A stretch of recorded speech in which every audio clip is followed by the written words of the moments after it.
What's up guys, Tommy Bowyer here from Movie Rewind, and today I will be reviewing Doctor Who Series 6. There will be spoilers for this review, so without further ado, let's get into it.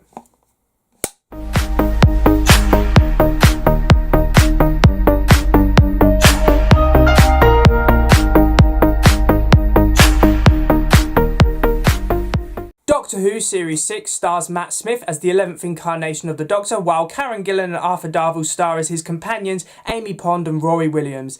Series 6 aired from the 23rd of April 2011 and concluded after 13 episodes on the 1st of October 2011. Steven Moffat once again returns as Doctor Who's showrunner after his successful work on Series 5, and Series 6 is the first modern Doctor Who series to be split into two parts. This is kind of an American thing, which Moffat seemed would be a good fit for Doctor Who, so Doctor Who would be spread more evenly throughout the year. So the first 7 episodes of Series 6, kind of Part A, aired in the spring of 2011, while the final 6 episodes, kind of Series 6 Part B, aired from the late summer till the early autumn. So this was kind of an idea which hadn't been done in Doctor Who before, but with Series 6 it kind of works. So of course there's a lot to talk about with Series 6. Firstly, I'm going to go over some of the broad issues regarding Series 6, and then we'll get into the individual episode reviews. Firstly, Matt Smith. He's once again brilliant as the 11th Doctor. I actually prefer him in Series 6 to Series 5. I feel like he is more confident in the role now, which is a great thing to see. And plus, they make the 11th Doctor a little bit darker in Series 6. Some of his actions during this series really make you question whether the Doctor is really that likeable. He might appear as this very comical, laid-back, quirky character, but there's always reasoning behind his actions, and he doesn't necessarily treat Amy and Rory well at several moments during this series, and a lot of that is to do with Smith's performance. He can really go from being really funny in one scene to really serious in another scene, and he makes the 11th Doctor a very complex character, so I give a lot of credit for Smith. Saying that, the Doctor, Amy and Rory. Now, three-way TARDIS relationships are very difficult to do. One always feels like a bit of a third wheel, but the relationship between 11th, Amy and Rory really does work. Some of my favourite scenes in this series are just seeing the three of them interact with one another, because they work really well. They all complement one another. They all add something to the team. So I've got to admit, this is one of my favourite companions because they just work. They work so well together. And Series 6 is a series which has very strong episodes. A lot of these episodes on rewatch, I haven't seen Series 6 in several years, so a lot of these episodes on rewatch, I was really impressed. But the main problem with Series 6 is the story arc.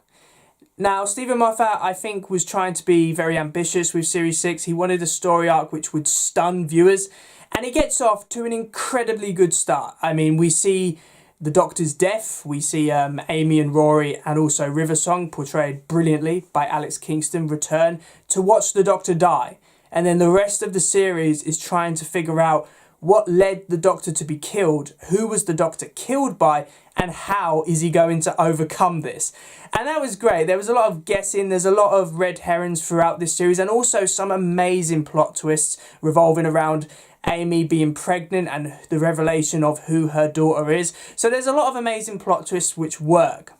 But the series is let down by the finale, because the series story arc is just rounded off in a really bad way. I feel like Moffat was a bit too ambitious with this series. I don't think he really knew how to conclude the series in a meaningful way. So overall, Series 6 with the story arc is a bit of a letdown, which is a shame because there are some really strong episodes in this, and I have had renewed appreciation for this series on rewatch. A Christmas Carol, the 11th Doctor's first Christmas episode, and to be honest, I never used to give this episode the time of day. For some reason, I thought this episode was bad. Shows how much of an idiot I was when I was younger, because on rewatch, A Christmas Carol is a really uplifting as well as emotional Christmas special which will really get you into the festive mood. Michael Gambon, who portrays Catran, who's pretty much the Scrooge of this episode, is amazing. I mean, his performance is so layered, and he really does bring a character who is not necessarily a bad man, but just someone who's been dealt a bad hand due to all the experiences he's felt in life. So I think that works really well. Kasran is a great character. And I also like the idea of this episode, how one man can own the sky and the clouds where all of the fish live. I think it's great because obviously the fish in this episode are something which humanity doesn't understand. So what do? They decide to try and control it. That's great because that's just how humanity would react in that kind of situation. I like how there is an imminent threat of this ship crashing and not being allowed access through the clouds, and that's why the Doctor has to go to Kasran and try and persuade him. And how the episode really does just embrace the Christmas Carol source material with the idea of the Ghost of Christmas past, present and future. The Doctor going back in Kasran's past and kind of trying to change his personal history in order to make Kasran a more sympathetic person. I really felt the relationship between Kasran and Abigail, who is one of the women who is locked in a frozen chamber. I really felt that relationship. You could see how it developed from Abigail just being a friend of this like very young Katran to then, as Katran got older, finding out that they had romantic feelings for one another, and I thought that worked really well. But of course, it's also very tragic as well, because while the Doctor's trying to use this to make Katran more sympathetic, we then learn that Abigail only has 1 day left to live. And that's when Katran decides he will keep Abigail in there, he won't let her out, and that's when he becomes a very dark character and a very bitter towards humanity. That works really well. If I had to pick out a scene from this episode which I thought really stood out to me, it is the Ghost of Christmas Future scene when the Doctor takes Katran back in time so that his child self can see what he's going to become. And that's great because not only does it traumatise Katran as a child, but an adult Katran finally realises that he has become just as twisted as his father. And that is a great moment. Gambon really does steal that scene. And A Christmas Carol ends on a very uplifting note. You know, Katran finally gives in. He decides to let the ship through. He releases Abigail so they can spend Christmas Day with one another. And that's amazing. It's such a joy to watch. Matt Smith is an asset in this episode. He's so fun as the 11th Doctor. He brings so much light to this episode. Overall, A Christmas Carol, I was an idiot when I was younger. Now, having rewatched, I can see all the emotional elements to A Christmas Carol which work really well. And it truly is a very special Christmas special. The Impossible Astronaut, you start off Series 6 with a bang, and I adore this opening two-parter. The Impossible Astronaut, it has you hooked from the moment it starts, because of course we see the Doctor invite Rory, Amy and River, and they don't really know why they've been invited to Utah with him, and then he gets shot by a strange astronaut that comes out of a river, and then that's it, the Doctor's dead. And that's great because you're like, what the hell's going on? This makes no sense whatsoever. So it grips you instantly. And then, of course, we learn that actually the Doctor is alive, but he's going to die in 200 years' time. And it's great to see all his companions kind of have to wrestle with the guilt that they know the Doctor is going to eventually die, but they can't tell him because it might change his future. So I think that really works well. The Silence, they are a great villain. Moffat has done it again. He makes a very creepy villain which has a unique skill. The idea that as soon as you look away from the Silence, you forget that they ever existed. And that is great because there's so many moments throughout this episode where they can see the Silence, but then they just forget. So they're not getting anywhere. Canston, who is a character introduced in this episode when they go back to the 1960s, all to do with the moon landing. I really do enjoy the setting of this episode. The whole American moon landing stuff works really well. Canston is a very resourceful character, and I actually think he interacts with the Doctor and the TARDIS team really well. He kind of adds something to the episode. He's not just there for no reason. He does actually get involved and try and help the Doctor when he can. Plus, The Impossible Astronaut ends on a fantastic cliffhanger with Amy revealing to the Doctor that she thinks she's pregnant and then shooting the astronaut, which turns out to be a little girl. That's great because as soon as you finish watching it, you're like, oh my god, is that going to change the timeline? And that's amazing. So The Impossible Astronaut kicks off Series 6 in a really positive way, adds some important plot elements that will be important to the series, and also ends on a fantastic cliffhanger. Day of the Moon. Love the darker thriller type theme that they go with in this episode. It's very dark and taken very seriously, which is stuff I love. I like it when Doctor Who gets dark, and Day of the Moon is a great example of that. I love the idea of the Silence as we learn more about them in this episode, that they've been influencing humanity for generations. That's great because it really does make you think about this alien race which has just been able to control humanity, and humanity didn't even know they were being controlled. So that's great. I like their plan in this episode, how they intend to use the moon landing to further control humanity. But saying that, this episode also adds the idea of Amy constantly being bugged by some woman she keeps seeing in a wall. That's great. Moffat is very good at teasing things, especially relating with the series. Of course, in Series 5, we had the cracks in the wall. In early Series 6, we have this recurring theme of Amy seeing this woman in a wall. And that's great because it really does keep you intrigued in watching the series as a whole, because you want to know what is with this woman and what does it mean for the character of Amy.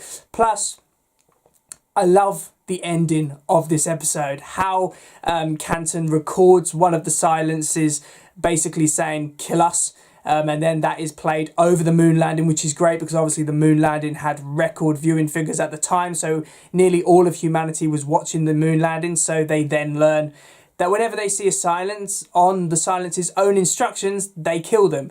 Which is great because it's a massive middle finger to the silence and a great way to end the episode. Plus, there is an action-packed finale with the Doctor and River fighting an army of the Silence. And this is great. I think this is when I finally realised that the effects and production work had really been upgraded for Series 6. They were obviously pumping more money into the show at this point, and it really works. The finale is very action-packed, and I love it. So Day of the Moon, really satisfying conclusion to an opening two-parter, and it also sets up a really great cliffhanger as well, if of course the cliffhanger to the Impossible Astronaut weren't good enough, as we see this young girl who was in the astronaut suit regenerate just like a Time Lord. So that once again is a great cliffhanger which really keeps you invested in this series going forward. The Curse of the Black Spot is basically Doctor Who trying to be Pirates of the Caribbean, and it is pretty lackluster. Now, the set design in this episode is alright, but I don't really like any of the characters. The idea of the captain trying to be a good father to his son is okay, but it's been done before and better than it is in this episode. The Siren has a pretty creepy design. I like the idea of the Siren being a medic who's trying to actually help, but going about it in the complete wrong way. But overall, The Curse of the Black Spot, it's a pretty forgettable story. It feels like a filler episode. If you took it out, I don't think Series 6 would suffer because of it. It just kind of feels like needless filler.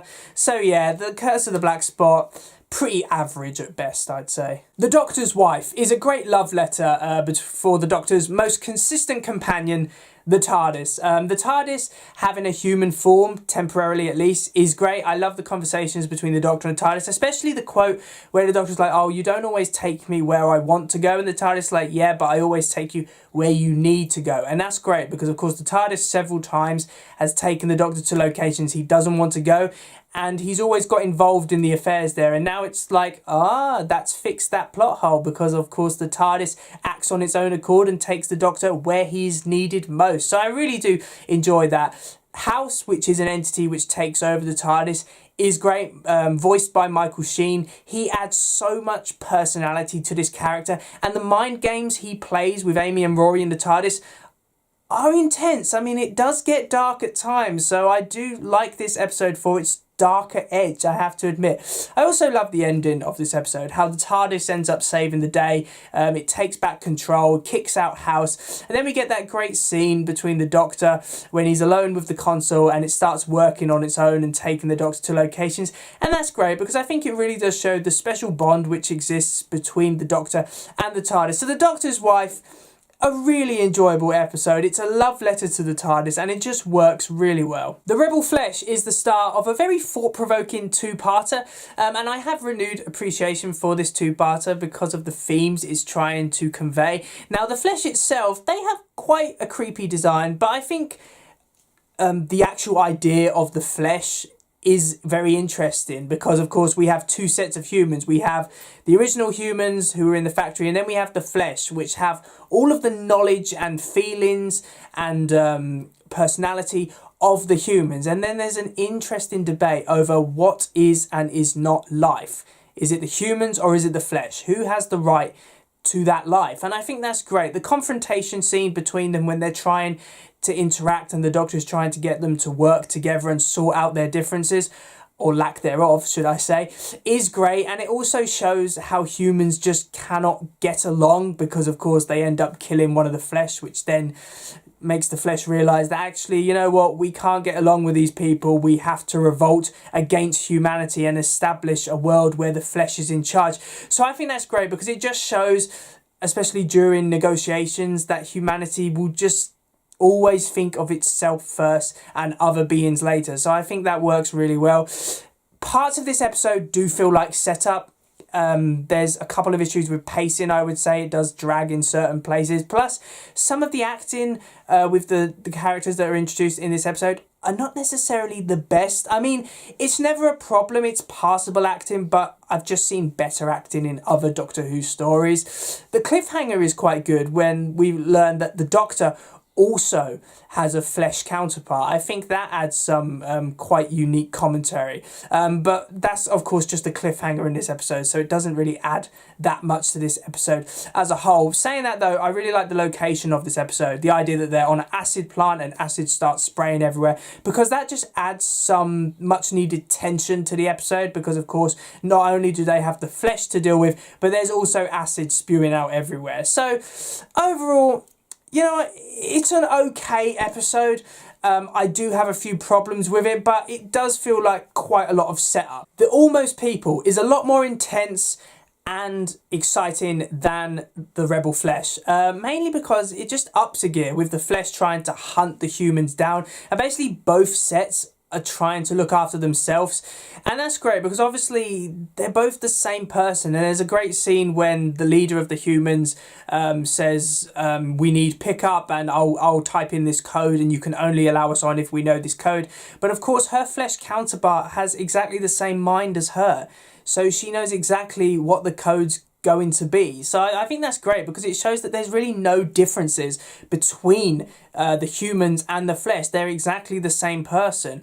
The Doctor, of course, had a flesh counterpart, which is what the cliffhanger was at the end of the Rebel Flesh. I like that idea. I think it adds a lot to the episode and it underlines the message of the episode, especially as we're led to believe that the Doctor who Amy doesn't get along with is the flesh. But actually it turns out, no, that was never the case. The one Amy thought was the flesh was always the original Doctor. So I think that worked well because it just kind of highlighted the message of the episode that you can't always say what is and isn't alive. So I do like that aspect of the episode. The idea of, because obviously there's one of the flesh introduced is the character of Jen. And I like Jen in the sense that she is decides that they can't be like humanity. They have to embrace their flesh nature, and that just leads to her becoming a horrible monster. But I don't like the monster stuff. I don't feel that the episode needed to conclude with kind of a massive monster chase. I thought this was a more subtle, thought-provoking episode. So to have it end with kind of a monster chase just kind of felt a little underwhelming and not necessary. Saying that, though, the cliffhanger of this episode, because let's face it, Series 6 is just a series of really strong cliffhangers. We actually learned that Amy is a flesh.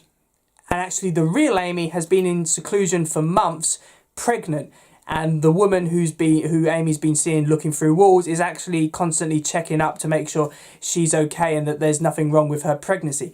Now that is a great cliffhanger because not only was it teased with the woman constantly looking through the wall, but the fact that Amy was a flesh, how it used a particular episode's concept to explain a wider story element for the series, was done really, really well. And the cliffhanger of Amy being pregnant and the Doctor and Rory rushing off to try and save her is great. It really does just make you want to watch the next episode immediately after. So this episode is okay. I like some of the themes that it goes with. I just think, and the last cliffhanger is good. I just think that having a massive monster at the end just kind of let the episode down a bit. A Good Man Goes to War is a great episode, which obviously has been years in the making because we finally discover who the character of River Song really is, and it's handled in an exceptional way.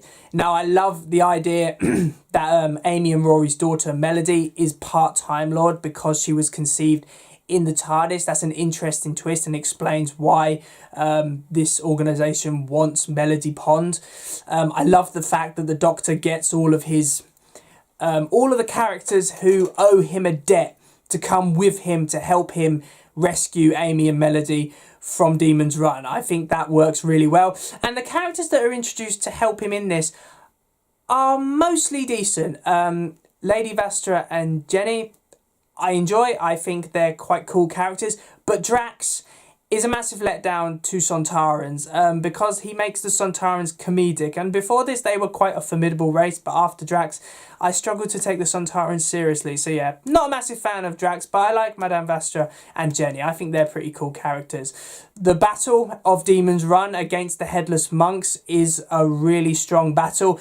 You could tell that the effects were upgraded for this episode. It feels like a movie, which is great because it showed that Doctor Who was really becoming a very high quality programme, which I love.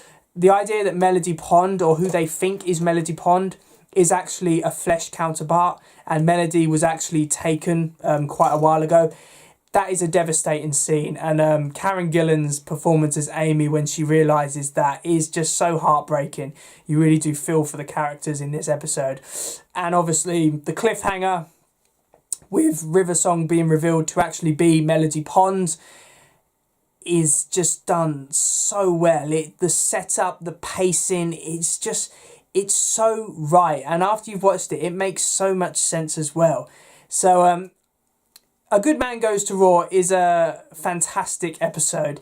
It's exciting, it's emotional, and it has a great plot twist which works really well. And obviously there would have been quite a long break after this episode aired, so I can just remember when I first saw this episode, I couldn't wait for the next episode, which of course was in a few months. So A Good Man Goes to War, really strong episode, and it's just amazing. What else can I say? It's just an amazing episode. Let's Kill Hitler. What a shit follow-up to A Good Man Goes to War. Any tension that there was over River Song is gone by the end of this episode. Now, the rest of Series 6 could have been about the Doctor trying to find River Song and persuade her that she doesn't have to be the psychopath which this organisation trained her to be, and that she can be the River Song that we all know and love. But no, it's all blown with Let's Kill Hitler. We're introduced to the character of Mel, which turns out to be River Song before she regenerated. Who the hell is Mel? We're led to believe that Mel has known Amy and Rory for their entire lives and was kind of brought up with them. And that's just stupid. I don't get it. We don't need this character of Mel. It just undermines who River Song is. And plus, Alex Kingston's acting for the majority of this episode is cringy as hell.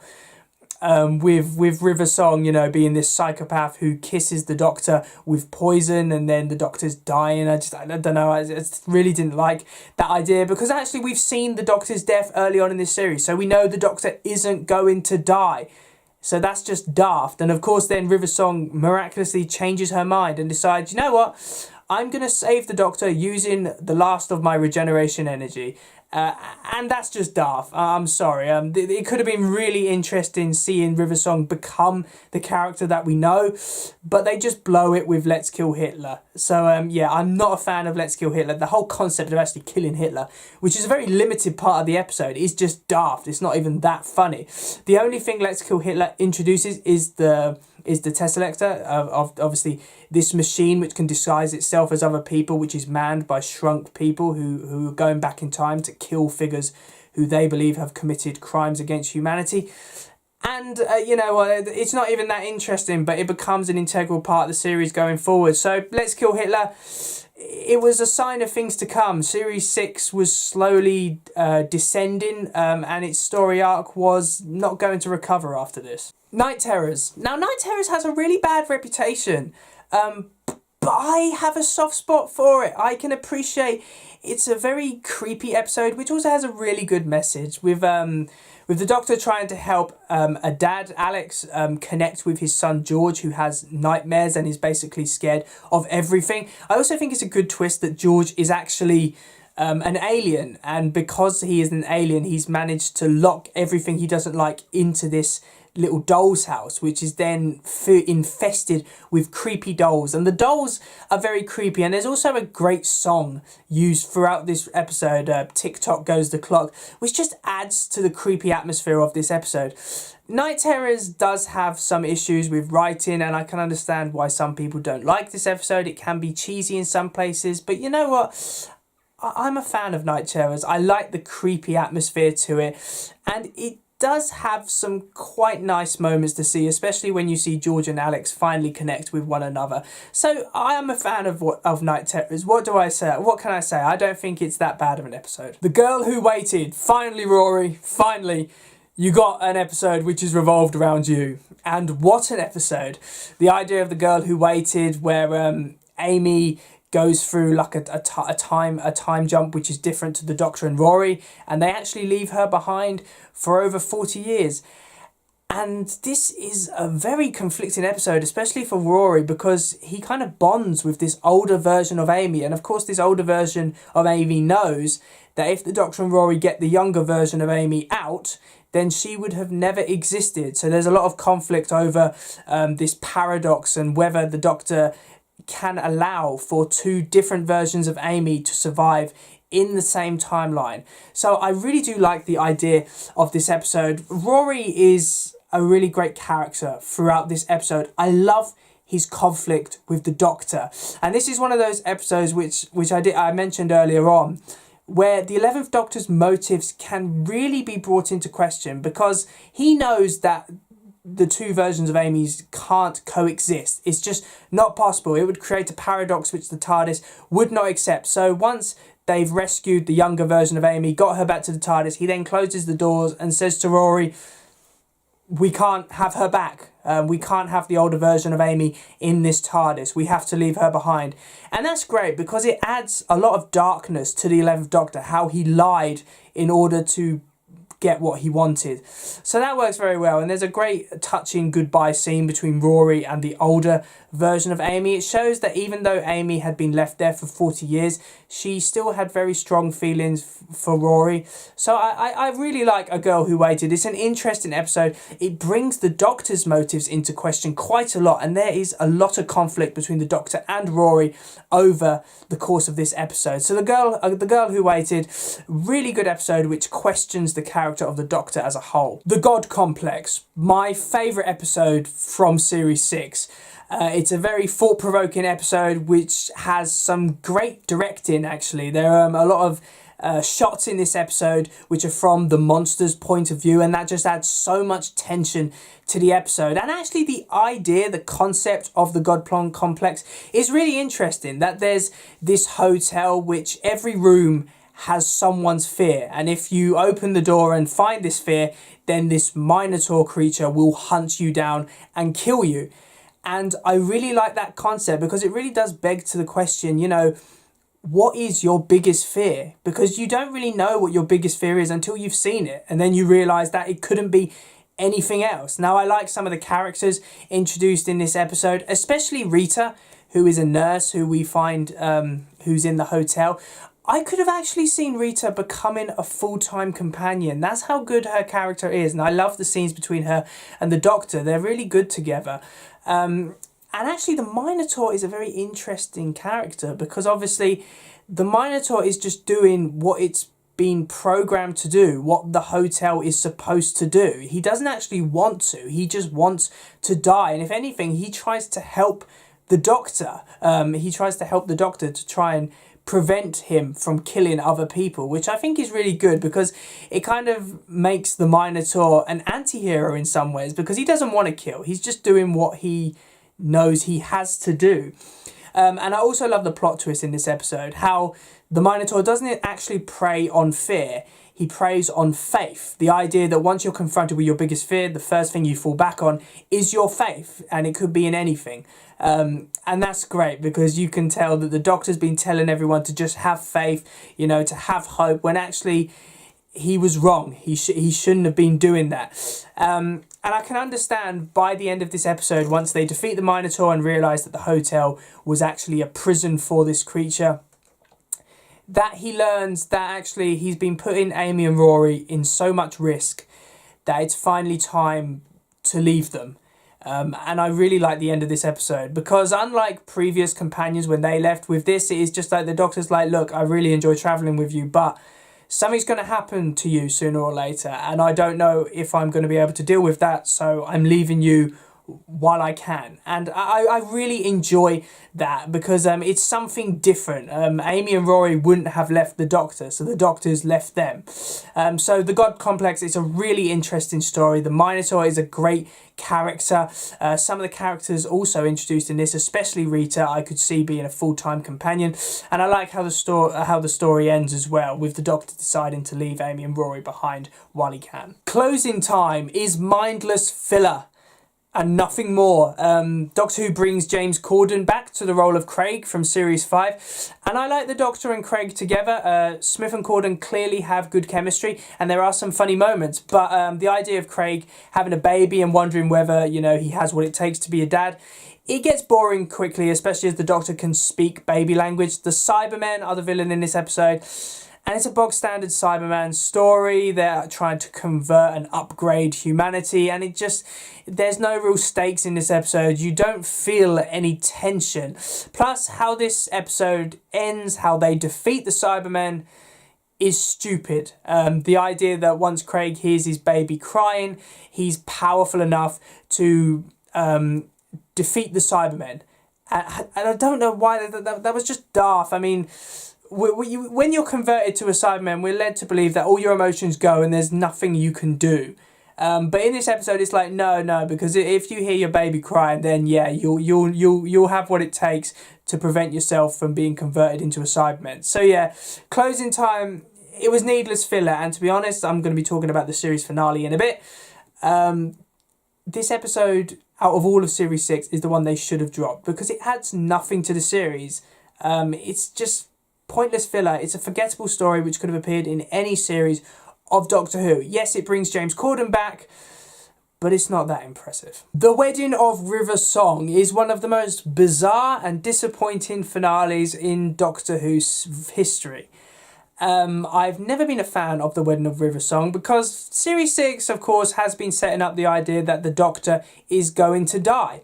And it's done a fairly decent job, par Let's Kill Hitler. So in The Wedding of River Song, we learn that it's actually River Song who is the Doctor's assassin, and we see her come up from the water in the astronaut suit and shoot the Doctor. But then, of course, things change. She decides she can't go through with it and doesn't shoot the Doctor, which then leads to time dying, because obviously it's a fixed point in time and it hasn't been completed. Therefore, time doesn't know where it is, and we get a lot of weird things like Winston Churchill being the Emperor and Rory and Amy not recognising or knowing one another.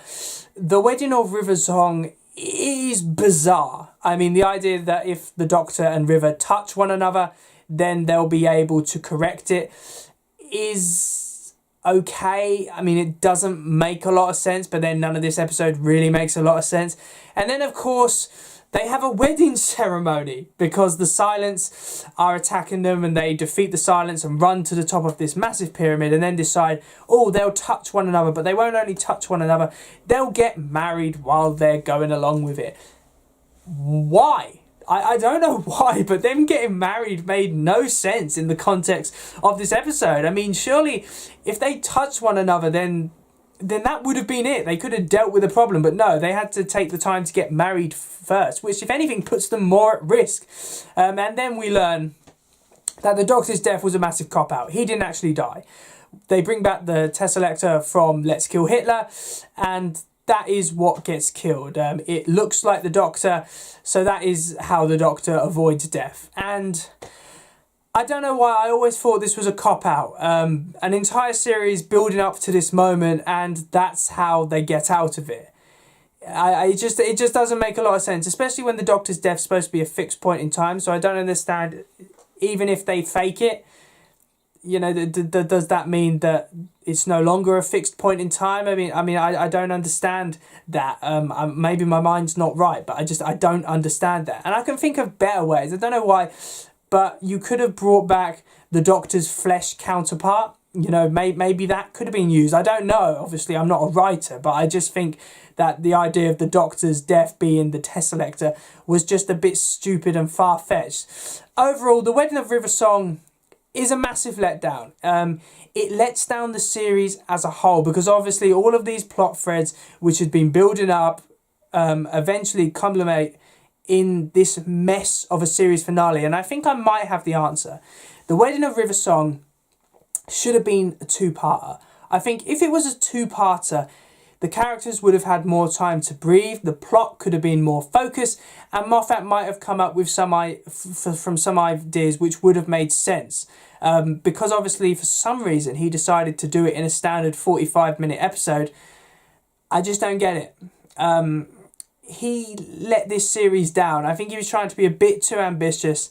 I don't think he knew how to conclude Series 6 and bring all of these very giant plot elements together, and that's when we got the mess which was The Wedding of River Song. So yeah, it was a very disappointing series finale. So in conclusion, Doctor Who Series 6 has some great episodes, but it's let down by an overcomplicated and too ambitious story arc.